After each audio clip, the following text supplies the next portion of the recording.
India में जापानी तेल के बाद अगर कुछ फेमस हुआ है जापान का तो वो है एनिमे।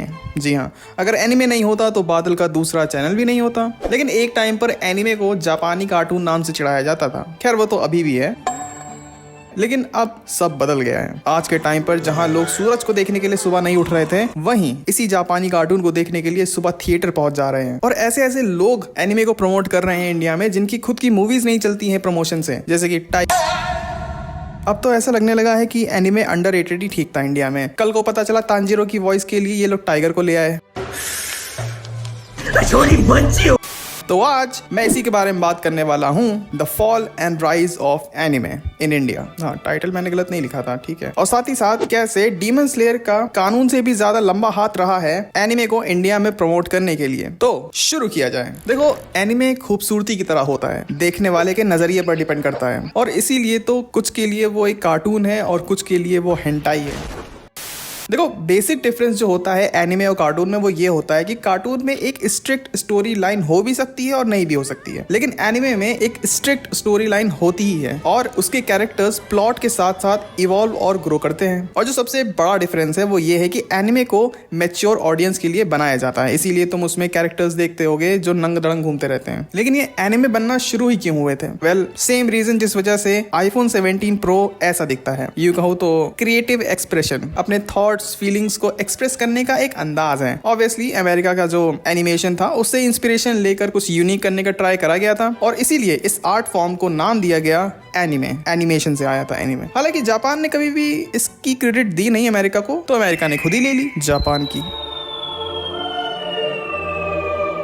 1945 की एटॉमिक बॉम्बिंग एक हॉरेंडस इवेंट था जिस पर बहुत से मीडिया कवरेज हुए हैं, आर्टिकल्स लिखे गए हैं, पोएम्स लिखी गई हैं और सब बेस्ट ट्राई करते हैं कि उस दिन के जो हॉरर विजुअल्स थे उनको डिस्क्राइब करा जा सके। और यही एक एनिमे फिल्म ने कर दिखाया है बहुत ही बारीकी से, जिसका नाम है बेयरफुट चेन। वो माइनर डिटेल्स जैसे कि कुछ बुरा होने से पहले कैसे जानवर अजीब सा बिहेव करने लगते हैं, उस सिटी के जो लोग थे उनका पीओवी, वो बस एक 5 से 8 मिनट का सीन है और वो इनफ है उस पूरे इवेंट को डिटेल में डिस्क्राइब करने के लिए। और यही मैजिक है एनिमे का। जापान सिर्फ अपने हिस्ट्री और कल्चर को एनिमे से रिस्पेक्ट नहीं देता है, बल्कि दूसरी कंट्रीज के कल्चर को भी वो रिस्पेक्ट करता है। और इसीलिए जापान और इंडिया के कोलैबोरेशन से बनी थी Ramayana, the legend of prince Rama. और ऐसे समझ लो कि यहीं से एनिमे इंडिया में इंट्रोड्यूस हुआ था, क्योंकि इसी दौरान इंडिया में केबल टीवी लॉन्च हुआ था। एक रेवोल्यूशन था हाउस होल्ड एंटरटेनमेंट के लिए। स्टार टीवी जैसे चैनल्स इंट्रोड्यूस हुए थे जिन्होंने इंडियंस को फॉरेन मीडिया और साथ ही साथ एनिमे से भी इंट्रोड्यूस कराया था। और सबसे पहला एनिमे जो इंडिया में एयर हुआ था, नहीं ड्रैगन बॉल जी नहीं था, वो था रोबोटेक। रोबोटेक के बाद स्टार टीवी ने और भी एनिमे इंट्रोड्यूस करे, जैसे कि Saber Rider, Star Sheriff, Transformer, Force 5। अगर ध्यान से देखा जाए तो ये फर्स्ट वेव थी एनिमे की इंडिया के अंदर। और मोस्टली जो एनिमे थे ना वो मेका जनरेशन के थे, क्योंकि उस टाइम पर यही सबसे ज्यादा फेमस था।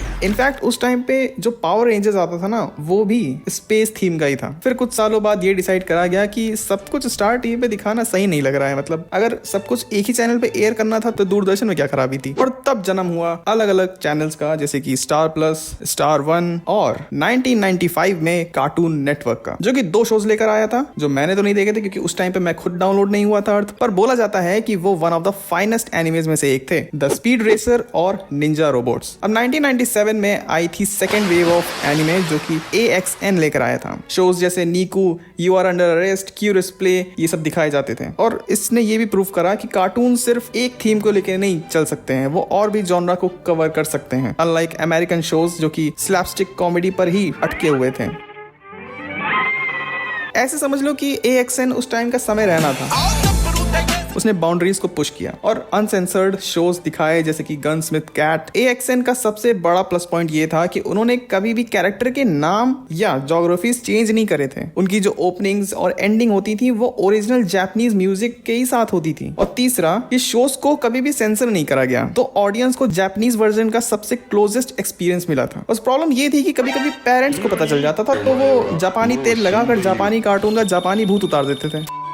और 4 साल बाद हुआ ये कि टाइम स्लॉट चेंज होने लगा और धीरे धीरे ये जो एनिमे थे ना ये इस चैनल से गायब होने लगे। लेकिन सवाल ये है कि ड्रैगन बॉल जी कहाँ है इन सब में? तो जब AXN ने एनिमेज हटा दिए तो एकदम से सूखा पड़ गया एनिमे का इंडिया में। और तब एंट्री होती है टूनामी की 2001 में, जो कार्टून नेटवर्क का जवाब था एनिमे लवर्स के लिए। और तब हमें देखने को मिलता है ड्रैगन बॉल जी, और एक और शो था कार्ड कैप्टर सकूरा, जो कि लड़कियों के लिए था। अब सिर्फ इन दो शो से कार्टून नेटवर्क की टीआरपी स्काई रॉकेट कर गई थी। लेकिन कार्टून नेटवर्क की एक बहुत ही गंदी आदत थी कि वो शोज को आधा अधूरा छोड़ देता था। जैसे कि ड्रैगन बॉल जी उसने मार्जिन बू सागा के बाद दिखाया ही नहीं था। आई थिंक उसको भी उसने पूरा नहीं करा था। Wait a minute, what happened? What happens next? Come on, let's see the next episode. That's it?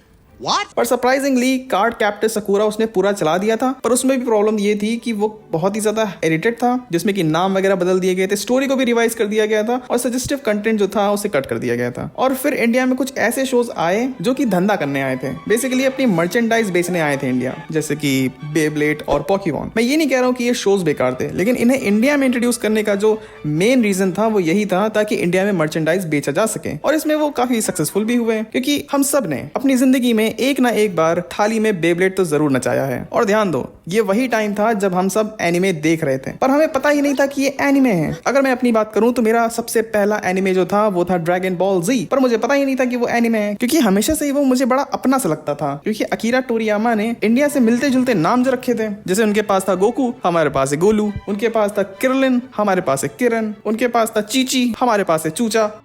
फिर आती है third wave of anime India में एनिमैक्स चैनल के साथ। तो ये चैनल 2004 के आसपास इंट्रोड्यूस करा गया था इंडिया में, और ये 24 घंटे एनिमे एयर करता था। सोनी ने ये मेहरबानी करी थी एनिमे फैंस के ऊपर, जिसमें कि अनलिमिटेड एनिमे बूफे लगा दिया था। उस टाइम पर इरफान पठान ने इस चैनल को एंडोर्स भी करा था। क्यों किया था मुझे आज तक समझ नहीं आता। एनिमैक्स बेसिकली AXN का ही बेटर वर्जन था। डिफरेंस ये था कि जहां AXN ओरिजिनल ओपनिंग, एंडिंग और सॉन्ग्स और अनसेंसर्ड एनिमे दिखाता था, एनिमैक्स बस वहीं पे थोड़ा सा कॉम्प्रोमाइज कर गया, लेकिन एक्सचेंज में हमें मिला बहुत सारा content. Over the years Animax ने अपना अप्रोच भी चेंज कर दिया। पहले शोज डब्ड होते थे, इंग्लिश में ही होते थे, बट फिर वो सबड होने लगे। बस दिक्कत यहीं पे आ गई। अब सबड एनिमे यंगर ऑडियंस को थोड़ा सा कह लो कि अनपढ़ सा फील कराता था, क्योंकि बच्चे ही तो थे, सबटाइटल्स कैसे मैनेज करते उस टाइम पे। तो देखो, अगर ऐसे ही सब डब चलता रहता ना, तो शायद हम कभी भी बादल को ऐसे नहीं देख पाते।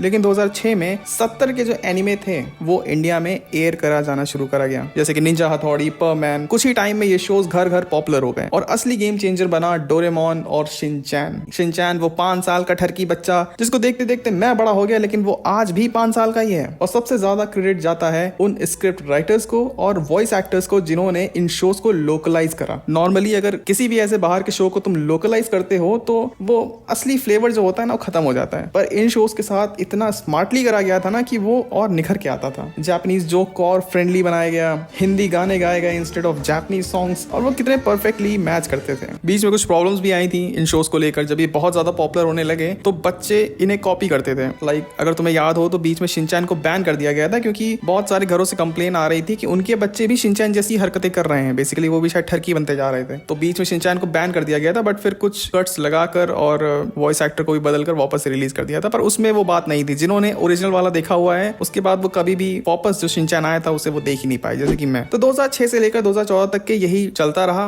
वॉइस एक्टर्स बदलने लगे धीरे धीरे, और लोगों का इंटरेस्ट जाने लगा। एक रीजन ये भी था कि लोग बड़े हो रहे थे, तो अब उन्हें इन शोज में वो मजा नहीं आता था। अब तो फेसबुक पे चैटिंग करनी थी। लेकिन 2 साल बाद 2016 में मुकेश बाबू ने जियो लॉन्च करा, जिससे हुआ ये कि लोगों ने अलग अलग सोर्सेज लगाकर चीजें डाउनलोड करना शुरू करी। एक जो बैंड थी और दूसरा जो अधूरी रह गई थी। लोगों ने खुद से ही एनिमे को एक्सप्लोर करना शुरू कर दिया, और देखते ही देखते हर एक स्कूल में एक ऐसा बच्चा पाया जाने लगा जो कि एनिमे का अनऑफिशियल सेल्समैन बन चुका था, जिसने एनिमे देखा था और उसने अपनी प्यूबर्टी की 3rd स्टेज को अनलॉक कर लिया था। सच कहूं तो मुझे भी एनिमे के बारे में किसी और से ही पता चला था। जो मैंने एनिमे देखा था शुरुआत से लेकर अंत तक, वो था डेथ नोट, और वो बेहतरीन शो था। उसके बाद मैंने बहुत सारे शोज ट्राई करे, पर वो किक मुझे मिली ही नहीं। तो लास्ट और final wave of anime India में आई थी कोविड के साथ, जब इंडिया में डीमन स्लेयर की एंट्री हुई। पहले तो इस एनिमे को सिर्फ हार्डकोर फैंस ही देख रहे थे, बट जब तांजीरो और रुई की फाइट वायरल हुई तो सब इसके पागल हो गए, स्पेशली इसके एनिमेशन को लेकर। और जो इनकी कंसिस्टेंसी रही है पिछले 5 से 6 सालों में, वो